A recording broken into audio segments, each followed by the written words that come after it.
اور اس کا پہلوٹا بیٹا پیدا ہوا، اور اس نے اس کو کپڑے میں لپیٹ کر چرنی میں رکھا، کیونکہ اس کے واسطے سرائے میں جگہ نہ تھی۔ چرواہے اور فرشتے۔ اسی علاقہ میں چرواہے تھے جو رات کو میدان میں رہ کر اپنے گلہ کی نگہبانی کر رہے تھے، اور خداوند کا فرشتہ ان کے پاس آ کھڑا ہوا، اور خداوند کا جلال ان کے چوگرد چمکا، اور وہ نہایت ڈر گئے۔ مگر فرشتہ نے ان سے کہا، ڈرو مت، کیونکہ دیکھو میں تمہیں بڑی خوشی کی بشارت دیتا ہوں جو ساری امت کے واسطے ہوگی، کہ آج داؤد کے شہر میں تمہارے لیے ایک منجی پیدا ہوا ہے، یعنی مسیح خداوند۔ اور اس کا تمہارے لیے یہ نشان ہے کہ تم ایک بچہ کو کپڑے میں لپٹا اور چرنی میں پڑا ہوا پاؤ گے۔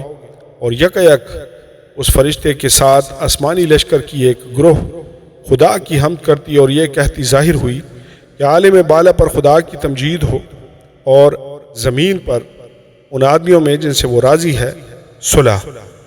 جب فرشتے ان کے پاس سے آسمان پر چلے گئے تو ایسا ہوا کہ چرواہوں نے آپس میں کہا کہ آؤ بیت لحم تک چلیں اور یہ بات جو ہوئی ہے اور جس کی خداوند نے ہم کو خبر دی ہے دیکھیں۔